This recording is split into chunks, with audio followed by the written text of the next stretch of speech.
Money inflation एक ऐसी process है जहां किसी कंट्री की करेंसी की वैल्यू कम होती है और चीजों के दाम बढ़ जाते हैं।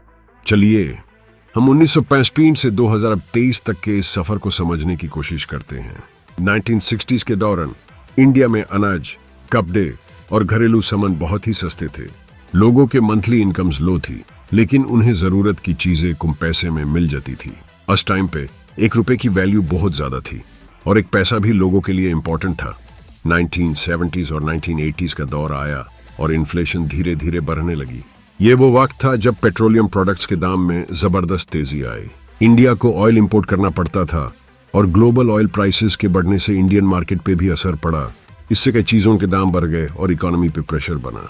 1990s के दौरान इंडियन इकोनॉमी ने लिबरलाइजेशन, प्राइवेटाइजेशन और ग्लोबलाइजेशन को अपनाया। पहले से ज्यादा मुल्कों के साथ ट्रेड होने लगा, लेकिन इससे भी मुझे चीजों का दाम धीरे धीरे बढ़ रहा था। लोग नए प्रोडक्ट्स खरीदना प्रेफर कर रहे थे और स्टैंडर्ड ऑफ लिविंग भी इंप्रूव हो रहा था। 2000s में टेक्नोलॉजी और कम्युनिकेशन में बहुत बड़ा रेवोल्यूशन आया। मोबाइल फोन्स, इंटरनेट और नए गैजेट्स आम लोगों के घर तक पहुंचने लगे। लेकिन इस टेक्नोलॉजिकल एडवांसमेंट का इम्पैक्ट भी इन्फ्लेशन पे पड़ा। टेक प्रोडक्ट्स ज्यादा अफोर्डेबल हुए, लेकिन बाकी चीजें महंगी होती गई। लोगों के इनकम्स बढ़ने के बावजूद खर्च भी ज्यादा होने लगा। 2010s और 2020s के दौरान global trade Wars, natural disasters और पैंडेमिक्स जैसे फैक्टर्स ने इन्फ्लेशन को बूस्ट किया। कोविड-19 पैंडेमिक के बाद सप्लाई चेन्स डिसरप्ट हुई और कई प्रोडक्ट्स की सप्लाई और डिमांड का बैलेंस खराब हो गया। गवर्नमेंट्स को भी इकोनॉमिक रिकवरी के लिए लिक्विडिटी बढ़ाने के लिए मनी सप्लाई बढ़ानी पड़ी, जिससे इन्फ्लेशन काफी ज्यादा बढ़ गया। 2023 में इन्फ्लेशन और हायर कॉस्ट ऑफ लिविंग लोगों के लिए एक मेजर कंसर्न बन गया है। लोग सब कुछ महंगा होता देख रहे हैं, ग्रोसरीज, फ्यूल, हेल्थ, दरू, एजुकेशन वगैरह।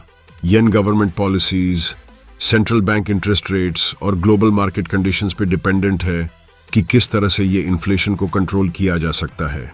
तो अगर हम 1965 से 2023 तक के सफर को देखें तो इन्फ्लेशन ने इकोनॉमी, लाइफस्टाइल और लोगों की खरीदने की शक्ति पे एक मेजर इम्पैक्ट डाला है। ये एक कंटिन्यूअस प्रोसेस है और कंट्री के डेवलपमेंट्स, ट्रेड रिलेशंस और ग्लोबल फैक्टर्स से क्लोजली लिंक्ड है। फ्यूचर में क्या होगा, ये सब पॉलिसीज और इकोनॉमिक सिचुएशंस पे डिपेंड करेगा। वीडियो अच्छा लगा तो वीडियो को लाइक, कमेंट, शेयर और चैनल को सब्सक्राइब जरूर करें। मिलते एक और नई वीडियो पर, तब तक के लिए जय हिंद, वंदे मातरम।